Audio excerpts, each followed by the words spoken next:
Good morning, students.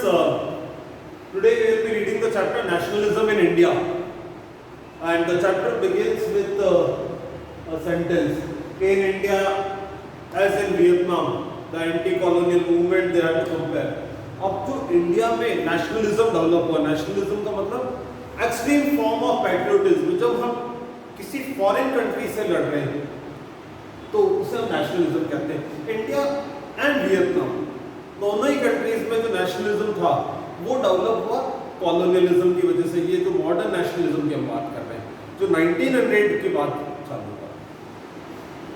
Nation state का concept Europe से चालू हुआ और इंडिया में भी बाद में डेवलप हुआ 1900 के ईयर में। 1857 से बेसिकली बनना चालू किया था, but in this chapter we will be reading about the 1900 how the nationalism develop. तो वियतनाम और इंडिया दोनों जगह दो नेशनलिज्म था वो एंटी कॉलोनियलिज्म की वजह से चालू हुआ। जो कॉलोनियल पावर थे जैसे ब्रिटेन, उनसे लड़ने की वजह से हमारे अंदर देशभक्ति या जो राष्ट्रवाद था वो चालू हुआ।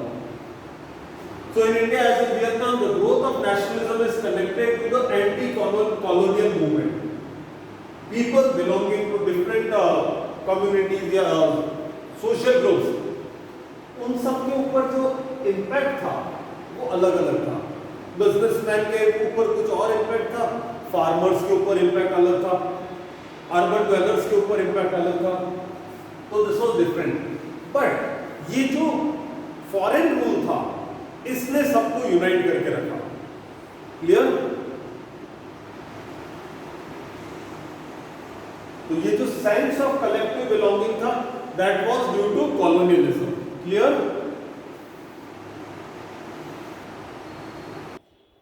चलो next is the first world war. First world war चालू हुआ 1914 से 18 तक, 9th क्लास में हमने पढ़ा है ना। उसका इंपैक्ट इंडिया पर क्या हुआ, इस पे 3 मार्क्स का क्वेश्चन भी आ सकता है, 5 मार्क्स का क्वेश्चन भी आ सकता है। Now the impact of first world war on India. First, क्योंकि वॉर जो है ज्यादातर लोन वगैरह पे लड़ा गया था, Britain took lots of loan. अब उस लोन को चुकाने के लिए टैक्स बढ़ाना पड़ा, तो इंक्रीज टैक्सेशन, कस्टम ड्यूटी वर रेज। कस्टम ड्यूटी जो इंपोर्ट है और टैक्स वगैरह उसको कहते हैं, तो इंपोर्ट एक्सपोर्ट टैक्स वो बढ़ा दिया गया, तो import tax. Then income tax was also introduce. तो इसकी वजह से क्या हुआ, प्राइस राइज, चीजों की कीमतें बढ़ गई। सपोज ये चॉप 10 रुपीज की है और इस पर 10% टैक्स है तो 11 रुपीज की हो जाएगी। पर अगर इसके ऊपर 50% टैक्स है 10 रुपए की चॉप पे तो वो 15 रुपीज की हो जाएगी। तो price rise was also there. Next is force recruitment. Force recruitment का मतलब है जबरदस्ती लोगों को आर्मी में भर्ती कर दिया गया। भाई जो फार्मर्स थे या बिजनेसमैन थे या जो भी काम कर रहे थे उनको जबरदस्ती आर्मी में भर्ती कर दिया गया। तो this was also why people were unhappy with the colonial government. Next there was crop failure in year 1918 and 1920-21। इन सालों में फसल खराब हो गई थी, पर सरकार वही रेवेन्यू बढ़ा रही थी कि सब रेवेन्यू तो आपको जमा कराना है, टैक्स जमा कराना है, चाहे आपकी फसल खराब हो गई हो, किसानों के पास पैसा नहीं। तो ये भी एक मेजर प्रॉब्लम आ रही थी। नेक्स्ट वाज इन्फ्लुएंजा एपिडेमिक, जिसे हम स्पेनिश फ्लू भी कहते हैं, ऑल्दो बुक में नाम नहीं दे रखा है। अभी जो कोविड-19 है वैसी की वैसी एक महामारी थी, एपिडेमिक था जो 1918 में आया था, इन्फ्लुएंजा एपिडेमिक, जिसकी वजह से भी कई सारे लोग मारे गए थे। अब लोगों ये डायरेक्ट कोई फर्स्ट वर्ल्ड वॉर की वजह से नहीं हुआ, but during this period it happened. तो इसकी वजह से भी लोग नाराज थे कि भाई कॉलोनियल गवर्नमेंट या फॉरेन गवर्नमेंट इसलिए हमारा ध्यान नहीं दे रही है, अगर हमारी अपनी गवर्नमेंट होती तो ऐसा थोड़ी होता। तो ये सारे रीजन हो गए कि लोग नाराज हो गए ब्रिटिश गवर्नमेंट से। Clear? Now 1915 January 1915 Mahatma Gandhi return to India from South Africa and he brought with him the idea of satyagraha. अब सत्याग्रह क्या होता है, नॉर्मली अगर देखें तो सत्य मतलब ट्रुथ और उसका आग्रह। तो पूरा जो कॉन्सेप्ट है सत्याग्रह का वो बेस्ड है ट्रुथ और नॉन वायलेंस पे, कि अगर आप सच्चाई के साथ हैं, you are with truth and you are non violent, तो आपके लिए फिजिकल स्ट्रेंथ मायने नहीं रखती कि आप बहुत पावरफुल हो तो ही अगले को हरा सकते हो। बिना फिजिकल स्ट्रेंथ के भी आप जो अपोजर है, जो अपोनेंट है, जो कि गलत है, उसको आप हराया जा सकता है अगर आप सच्चाई के साथ हो। ये महात्मा गांधी का आइडिया था सत्याग्रह के लिए। तो search of truth without violence, the oppressor can be defeated. और यहां पर महात्मा गांधी ने 3 मेजर सत्याग्रह करे इंडिया में आने के बाद, और वो जो 3 सत्याग्रह थे इसके ऊपर इंपॉर्टेंट क्वेश्चन भी बनता है।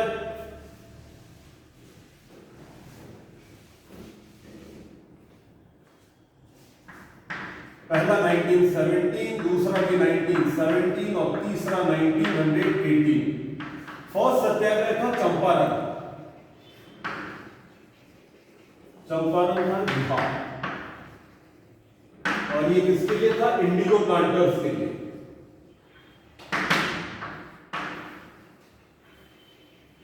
In support of indigo planters, first satyagraha was launched by Mahatma Gandhi in India. Second, Kheda Gujarat.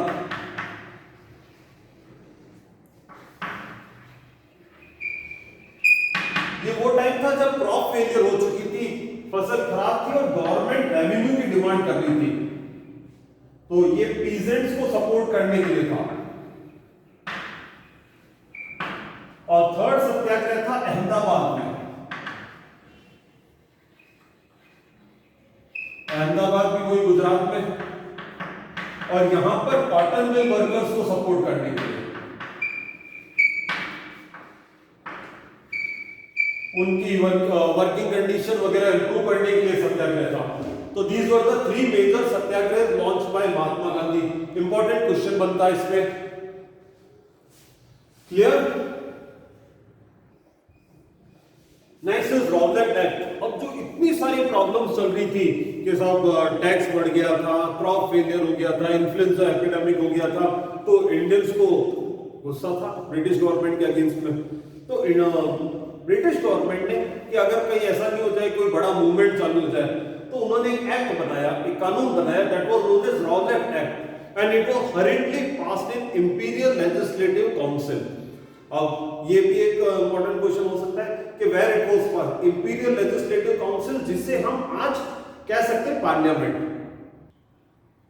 Imperial legislative council जिसे हम आज पार्लियामेंट जैसा समझ सकते हैं, somewhat like parliament, and it was opposed by all. जितनी भी पॉलिटिकल पार्टीज थी had opposed this, but still the bill was passed, और ये कानून बन गया। बिल पास होने के बाद एक्ट बनता है, तो bill was passed and it became an act, Rowlatt act, and this Rowlatt act gave enormous power to the government to control all the political activities. अब पॉलिटिकल एक्टिविटीज कंट्रोल करने का power मिल गया government को।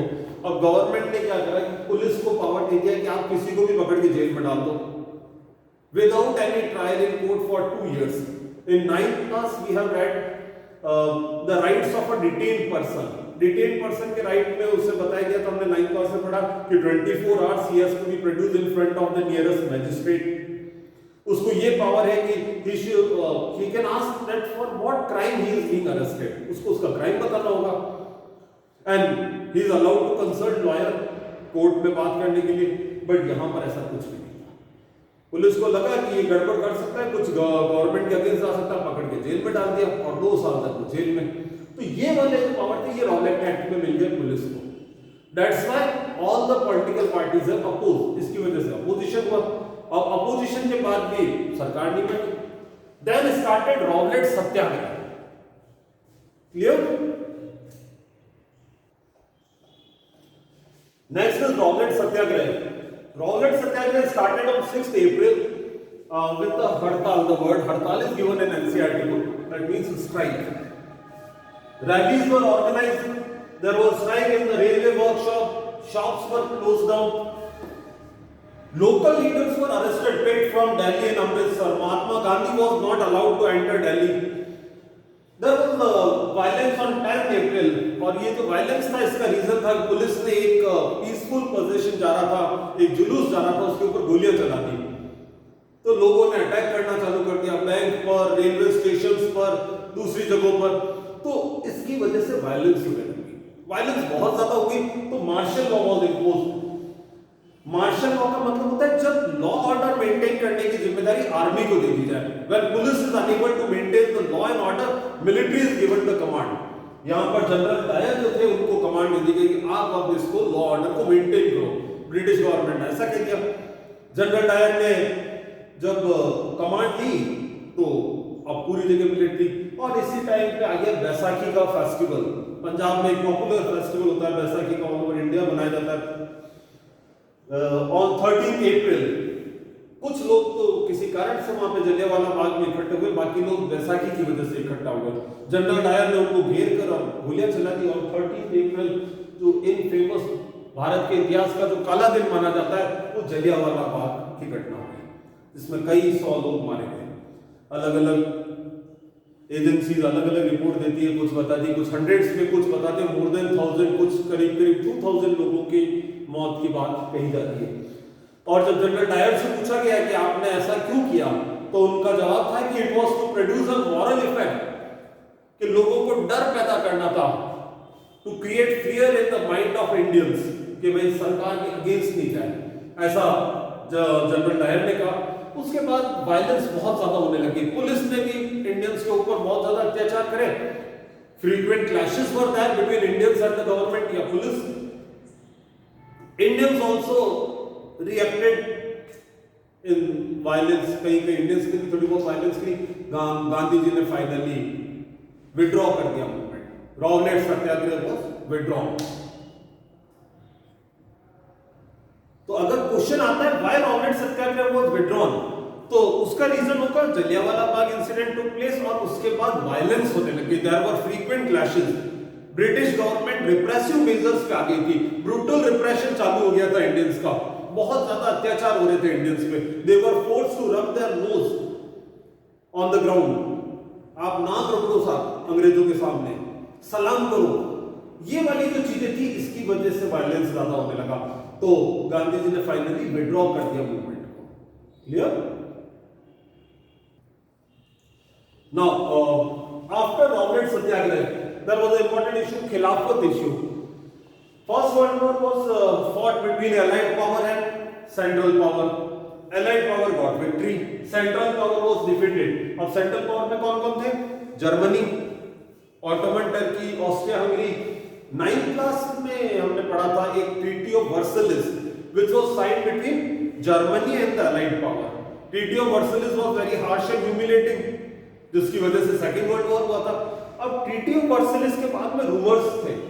अब rumours या अफवाहें थी कि अब ऑटोमन टर्की के साथ भी ऐसा ही एक ट्रीटी जो होगी वो पीस ट्रीटी साइन करनी होगी।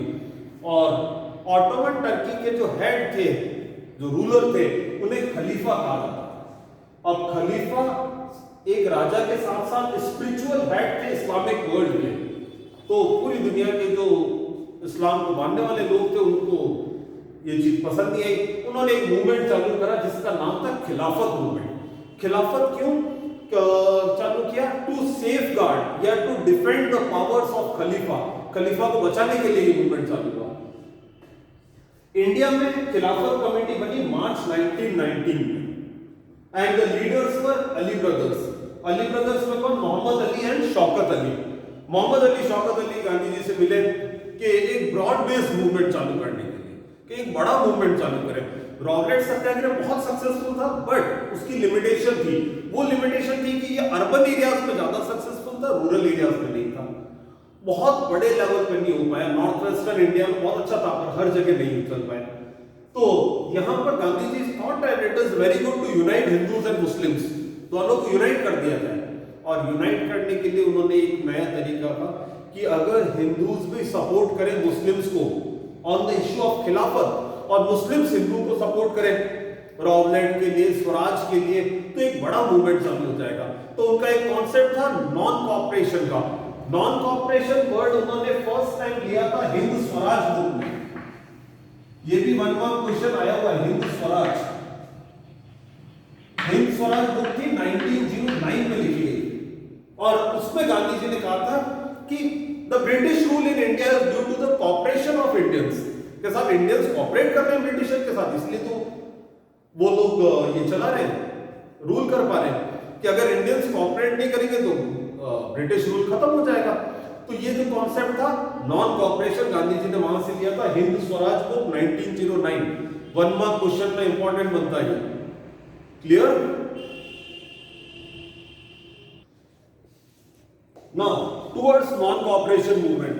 अब गांधी जी ने जो नॉन कॉपरेशन का आइडिया दिया उसके ऊपर गांधी जी ने प्रपोज करा नॉन कॉपरेशन कब?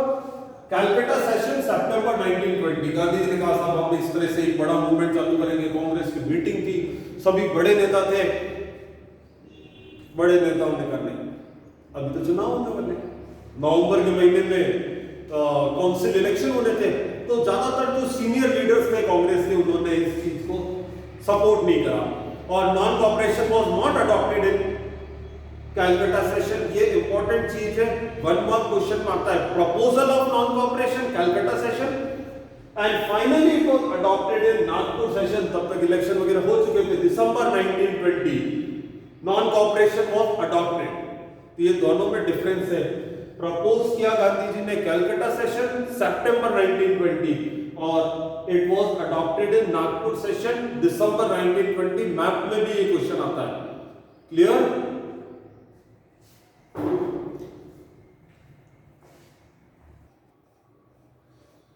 Next is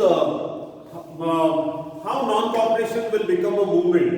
Gandhi ji set करते हैं उसको अनफोल्ड तो करेंगे, स्टेजेस में करेंगे। ऐसा नहीं कि पहले ही दिन से बहुत बड़ा मूवमेंट चालू करेंगे। फर्स्ट स्टेप में गांधी जी ने कहा भाई सबसे पहले टाइटल सरेंडर कर देंगे। टाइटल सरेंडर करने का जैसे नाइटहुड वगैरह की कोई ऐसे टाइटल्स जो ब्रिटिश गवर्नमेंट ने दिए वो लोग जाके गवर्नमेंट को अपने टाइटल्स वापस रिटर्न कर देंगे, साफ नहीं रखेंगे। तो फर्स्ट स्टेज में surrender of title. Second stage में boycott of foreign services and goods, चाहे वो स्कूल्स हो, कॉलेजेस हो, कोर्ट हो, लेजिस्लेटिव असेंबली हो, इन सबको बॉयकॉट करना। बॉयकॉट करना हम काम में नहीं लेंगे, हम आपकी चीजें नहीं लेंगे। तो ये था बॉयकॉट। और फिर भी अगर गवर्नमेंट कोई रिप्रेसिव मेजर्स चालू करती है, in case government start some repressive measure, then there will be a complete civil disobedience campaign. एक पूरा कैंपेन लॉन्च किया जाएगा सिविल डिसोबीडियंस का। क्लियर? और यहां पर सिविल डिसोबीडियंस मूवमेंट नहीं है जो famous civil disobedience movement. Civil means public, disobey करना मतलब कहना नहीं मानना। तो यहां पर ये literal meaning. Next is how non cooperation movement started. Non cooperation Khilafat movement started in the month of January 1921. December 1920 it was adopted and from the month of January it started. And people responded in the form of Swaraj. Their demand was Swaraj. Swaraj, it was not independence. ये एक चीज आप ध्यान रखना। पूर्ण Swaraj, independence का मतलब होता है पूर्ण स्वराज। स्वराज का मतलब स्व, सेल्फ, राज मतलब रूल। तो it was for self rule, not for independence. Now इसमें हमें पढ़ना है तो how different people participated. First है टाउन्स। टाउन्स जहां पर स्कूल्स होंगे, कॉलेजेस होंगे, कोर्ट होंगे। तो पहली चीज students and teachers left there government schools and colleges. उन्होंने अपना गवर्नमेंट स्कूल कॉलेजेस छोड़ दिए क्योंकि बॉयकॉट ऑफ फॉरेन इंस्टीट्यूशन था। दूसरा council elections were boycotted in most province. ज्यादातर प्रोविंस में काउंसिल इलेक्शन को बॉयकॉट किया गया एक्सेप्ट फॉर मद्रास प्रोविंस। यहां पर एक पार्टी थी जस्टिस पार्टी और पार्टी ऑफ नॉन ब्राह्मण, पार्टी ऑफ नॉन ब्राह्मण।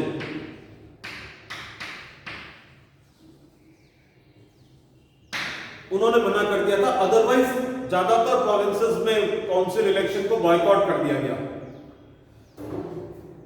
नेक्स्ट इज इकोनॉमिक फ्रंट पे इसका असर। नेक्स्ट इकोनॉमिक फ्रंट पर सबसे इंपॉर्टेंट पॉइंट जो थर्ड वाला पॉइंट है, foreign goods, liquor shops were picketed. Foreign goods were boycotted and liquor shops picketed.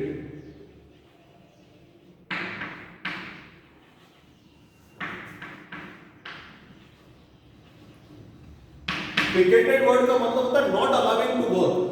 शराब की दुकान के बाहर धरना देके बैठ गए कि उसे काम नहीं करने देंगे। फॉरेन गुड्स का बॉयकॉट कर दिया गया। ट्रेडर्स ने ट्रेड करने से मना कर दिया। दुकानदार ने कहा सब हम तो नहीं बेचेंगे फॉरेन गुड्स। और इसका इम्पैक्ट इतना सीवियर था कि कॉटन टेक्सटाइल का जो इंपोर्ट था 1921-22 में वो 50% रह गया, 102 करोड़ से 57 करोड़ पे आ गया। तो इट वाज अप्रोक्सीमेटली 50%। तो बहुत सक्सेसफुल मूवमेंट था नॉन कॉपरेशन मूवमेंट। बॉयकॉट हो गया फॉरेन गुड्स सर्विसेज का, इंपोर्ट 50% रह गया, बट थोड़े टाइम बाद ये इंपैक्ट कम होने लग गया, ग्रेजुअली वापस परेशानी आने लगी। इसके ऊपर क्वेश्चन बनता है how people participated in towns and why gradually weaken, धीरे धीरे कमजोर क्यों हो गया। तो 3 पॉइंट तो हो गए कैसे पीपल लोगों ने पार्टिसिपेट करा, और 2 पॉइंट बनते कि ये कमजोर क्यों हुआ। पहला, अगर फॉरेन गुड्स वगैरह नहीं लेंगे तो इंडियन गुड्स को खरीदेंगे, और उसमें सबसे बड़ी प्रॉब्लम थी khadi cloth was very expensive than the mill made cloth. Khadi के कपड़े ज्यादा महंगे थे मिल मेड जो इंपोर्टेड क्लोथ थे उनके मुकाबले। तो धीरे धीरे तो वो प्रॉब्लम आने लगी।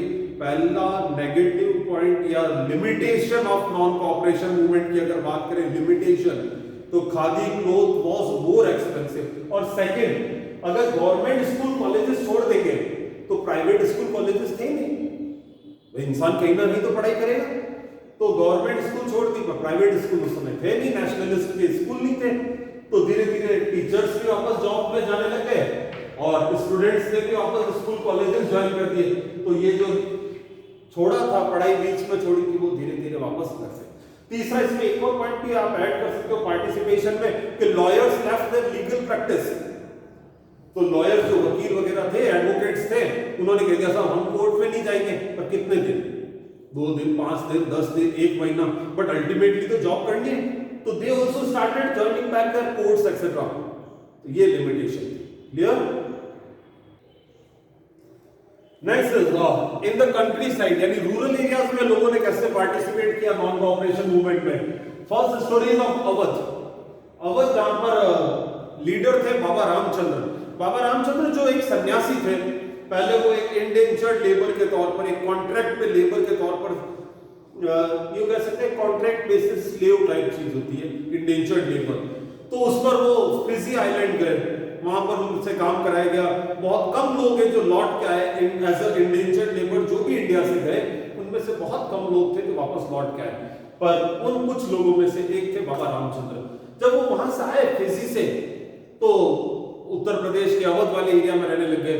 वहां पे वो साधु हो गए, सन्यासी हो गए। कहते रामायण लेके गांव-गांव घूमते थे, लोगों को रामायण का पाठ सुनाते थे। इस तरह से वो अपना जीवन जी रहे थे। जब वो उन सारे एरियाज में घूमे तो उनको पता चला लोगों की क्या प्रॉब्लम्स है, और लोगों की प्रॉब्लम थी तो बहुत ज्यादा लैंड। एक वर्ड होता है पेजेंट्स। पेजेंट्स जनरली हम उन्हें कहते हैं जिनके पास या तो बहुत कम जमीन है या जमीन नहीं है, दूसरों की जमीनों पर वो खेती करते ज्यादातर। तो वो किराए पर लेके जमीन खेती कर रहे थे, किराया बहुत ज्यादा। दूसरा, रेवेन्यू एक मेजर प्रॉब्लम थी। रेवेन्यू मतलब टैक्स, गवर्नमेंट जो टैक्स ले रही थी वो भी एक बहुत बड़ी प्रॉब्लम थी। और तीसरा, बेगार। बेगार का मतलब होता है मुफ्त में काम करना। लोगों को फोर्स किया जाता था कि you have to work for the landlord, zamindar, free of cost. तो ये मेजर प्रॉब्लम थी जो बाबा रामचंद्र ने देखी। तो उनको समझा भी रहे थे। और इतने में नॉन कोऑपरेशन मूवमेंट का टाइम आया। 1920 के जून के महीने में नेहरू जी उस एरिया में गए। उन्होंने घूम हुए लोगों से उनसे बात करी, बाबा रामचंद्र से मिले, उनके बीच में डिस्कशंस हुए और उन्होंने अवध किसान सभा एक ऑर्गेनाइजेशन बनाई। कहते हैं 1 महीने में 300 ब्रांचेस खुल गई उसकी, मतलब बहुत पॉपुलर रहा ये अवध किसान सभा बना और लोगों को यूनाइट करने का एक तरीका था। अब रूरल और अर्बन एरिया में बेसिक डिफरेंस, अर्बन एरिया जहां शहर है, दिल्ली है, कलकत्ता है, यहां पर तो ब्रिटिश ऑफिसर्स भी रहते हैं, उनके बड़े बड़े जो गवर्नर वगैरह वो भी रहते हैं। बट रूरल एरिया में ना तो अंग्रेज ऑफिसर है, तो लड़े किससे? उनको लगा गांव वालों को ये जो जमींदार है जो हमसे रेवेन्यू ले रहा है यही सब गड़बड़ कर रहा है, अपने को तो इससे लड़ना है। लोगों ने लड़ाई चालू कर दी जमींदार के खिलाफ। और पहला जो था तरीका वो था सोशल बॉयकॉट। सोशल बॉयकॉट के लिए एनसीईआरटी बुक में वर्ड दे रखा नाई धोबी बंद, कि साहब हम तुम्हारा काम नहीं करेंगे। और फिर अटैक भी करने लगे। अटैक करने लगे तो प्रॉब्लम्स बढ़ने लगी और लोगों ने, कुछ जो लोकल जो नेता टाइप लोग थे, उन्होंने कह दिया, गांधी जी ने कह दिया आपको रेंट वेंट नहीं देना है, एक बार स्वराज मिल गया तो ये जमीन आपस में बांट लेंगे। और लोगों को गांधी जी का नाम इसलिए लिया गया ताकि लोग यूनाइट हो जाए। गांधी जी का बहुत बड़ा नाम था, तो गांधी जी के नाम से सब लोग यूनाइट हो गए। गांधी जी ने कहा तो सही है, but Gandhi ji never said this. Gandhi ji का सिर्फ नाम काम में लिया गया था लोकल लीडर्स द्वारा, to unite the people. Clear? Next is Gudem hills of Andhra Pradesh. Andhra Pradesh का वो जो ट्राइबल एरिया जहां पर ब्रिटिश गवर्नमेंट के कई सारी जो रिप्रेसिव मेजर्स थे वो कर रहे थे। पहला जो मेजर था वो था कि लोगों से बेकार कराई जा रही थी, मुफ्त में काम कराया जा रहा था। दूसरा 9th क्लास में भी हमने पढ़ा था फॉरेस्ट सोसाइटी चैप्टर में, रिजर्व फॉरेस्ट। रिजर्व फॉरेस्ट वो एरिया जहां पर ब्रिटिश गवर्नमेंट ने कह दिया सर ये एरिया जो है रिजर्व है, आप यहां से ना लकड़ी ले जा सकते हो, ना अपनी गाय भैंस बकरी को ले जा सकते हो for grazing etcetera, cattle you can not take, you can not even cross that area, you can not collect the forest product, neither honey और anything else you can collect from there, firewood ले नहीं सकते। तो लोगों को गुस्सा था, क्यों? क्योंकि हमारा तो साहब यहाँ से पीढ़ियों से जनरेशन से हम ये काम कर रहे हैं, and how you can now refuse to do या रिफ्यूज अस। तो ये गुस्सा था गुडेम हिल्स के लोगों का। बेकार मुफ्त में काम कराना वैसे ही पसंद नहीं आता है, क्यों करेंगे मुफ्त में काम? और फॉरेस्ट प्रोडक्ट लेना तो वो मान रहे थे कि हमारा राइट है, बर्थ राइट है। अब उसमें एक लीडर थे अलूरी सीताराम राजू, ये गांधी जी से बहुत हद तक इंस्पायर्ड थे। He said that people should wear khadi. Khadi के कपड़े पहनने चाहिए, जो मशीन के फॉरेन गुड्स से वो नहीं पहनने चाहिए। उन्होंने ये भी कहा give up liquor. Gandhi ji का आइडिया से यहां से भी इंस्पायर्ड थे कि शराब नहीं पीनी चाहिए, तो यहां पर भी उन्होंने लोगों को कन्विंस करा। बट कुछ चीजें जो कि गांधी जी के अगेंस्ट में उन्होंने कही, वो था मिलिटेंट गुरिल्ला मूवमेंट। उन्होंने कहा साहब अंग्रेजों को मारना पड़ेगा। यहां पर वो गांधी जी को सपोर्ट कर रहे थे, पर ये गांधी जी के जो नॉन वायलेंस था उसके अगेंस्ट था। बट मूवमेंट चलता था, बहुत से पुलिस स्टेशंस पे अटैक करा, कई गवर्नमेंट ऑफिसर्स पे अटैक करा।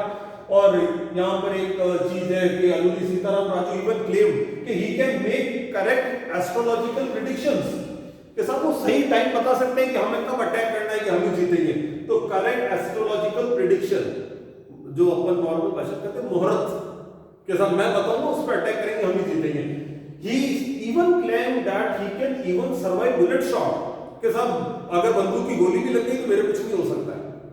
तो ऐसी भी उन्होंने बात बताई। He said I am incarnation of God, कि मैं तो भगवान का अवतार हूं। आज भी लोग आंध्र प्रदेश में उन्हें पूछते हैं, उनका बड़ा सम्मान है वहां पर कि साहब ये फॉक डाइटी की तरह में उन्हें पूछा जाता है। But finally in 1924 he was captured and executed, उनको गिरफ्तार करके मार दिया गया 1924 में। तो ये गुडेम हिल्स आंध्र प्रदेश में। आपको अगर क्वेश्चन आता है तो यू हैव टू राइट कि प्रॉब्लम क्या थी। एक तो बेकार मुफ्त में काम कराया जा रहा था, दूसरा reserve forest they were not allowed to access, ना तो फायरवुड ले सक रहे थे, ना बाकी फॉरेस्ट प्रोडक्ट, ना ग्रेजिंग ऑफ एनिमल्स। तो ये सारी उनकी प्रॉब्लम थी। लीडर कौन है? अलूरी सीताराम राजू। उन्होंने क्या मेथड अडॉप्ट करा कि he encourage people to wear khadi and give up liquor, but the movement was militant guerrilla movement. तो ये एक इंपॉर्टेंट पार्ट बनता है। Next swaraj and the plantation workers. Plantation worker मतलब आसाम के टी गार्डन्स में काम करने वाले लोग। उनके लिए स्वराज का मतलब क्या था? उनके लिए स्वराज का मतलब था कि साहब दे कैन मूव फ्रीली, उन्हें अपने गांव में जमीन मिल जाए। और वहां पर कुछ रूमर्स भी थे कि नॉन कॉपरेशन मूवमेंट जब चालू हुआ तो लोगों को कहा गया कि अगर स्वराज मिल गया तो आपको आपके गांव में जमीन मिल जाएगी, और क्या चाहिए। तो बड़े खुश हो गए लोग। उनकी जो मेजर प्रॉब्लम थी that was inland emigration act 1859। और इस इनलैंड एमिग्रेशन एक्ट में ये बताया गया कि the plantation workers cannot leave their workplace, यानी tea gardens they cannot leave without permission, and permission was rarely given। Permission मिलती नहीं थी और बिना परमिशन आप जा नहीं सकते थे, ब्रिटिश गवर्नमेंट का कानून था ये। तो ये उनकी मेन प्रॉब्लम थी। और इस पे क्वेश्चन भी आता है what was inland emigration act, why it was problematic या why people were not happy with it. क्योंकि इसके हिसाब से they can not leave the work place and permission होता है कि इवन कहते हैं नॉन कॉपरेशन मूवमेंट चालू हुआ तब लोगों ने कहा कि अगर स्वराज मिल गया देन गांधी जी हैड, ऐसा माना गया कि लोगों ने कह दिया, गांधी जी ने कह दिया कि स्वराज मिलती सबको अपने गांव में जमीन मिल जाएगी। वो लोग अपना टी गार्डन्स वगैरह छोड़ के रवाना हो गए, भाग गए वहां से। बट क्योंकि कहते हैं किस्मत खराब थी, क्या था कि रेलवे की स्ट्राइक थी, उन लोगों को पकड़ लिया गया और वापस लेके आ गए। तो बहुत ज्यादा सक्सेसफुल नहीं हुआ, they had also left their work place, but railway strike की वजह से वो वापस अरेस्ट हो गए थे। Clear? Now how non cooperation movement came to an end, कैसे खत्म हुआ? In February 1922 Mahatma Gandhi had withdrawn the movement, decide कर लिया था मूवमेंट को विड्रॉ कर दिया जाए। क्यों किया जाए? क्योंकि चौरी चौरा उत्तर प्रदेश में एक जगह गोरखपुर के पास, जो उत्तर प्रदेश में बिहार वाली साइड है, ईस्टर्न साइड में गोरखपुर के पास में एक जगह चौरी चौरा, वहां पर जो मूवमेंट करने वाले इंडियंस थे उन्होंने एक पुलिस स्टेशन में आग लगा दी और उसमें कई सारे पुलिस वाले जल के मारे गए थे। कहते हैं पहले पुलिस वालों ने कुछ गोलियां चला दी और बदले में फिर इंडियंस ने वो पुलिस स्टेशन ही जला दिया। गांधी जी इससे काफी नाराज हुए कि वायलेंस होने लग गया and he had withdrawn the movement withdraw हो गया। एंड गांधी जी ने कहा satyagrahis need to be trained well before launching a movement. उन्होंने कहा अभी इनकी ट्रेनिंग की और जरूरत है, अभी तक ये पूरी तरह से नॉन वायलेंस समझ नहीं पाए। और ये कहकर गांधी जी ने विड्रॉ कर दिया। विड्रॉ करने के बाद बहुत से लोगों ने इसका अपोज भी करा कि नहीं ऐसा नहीं होना चाहिए था, कुछ लोगों ने सपोर्ट करा, ये सब चलता रहा। जो सीनियर लीडर्स थे कांग्रेस में, जिनमें दो पॉपुलर नाम आते हैं, मोतीलाल नेहरू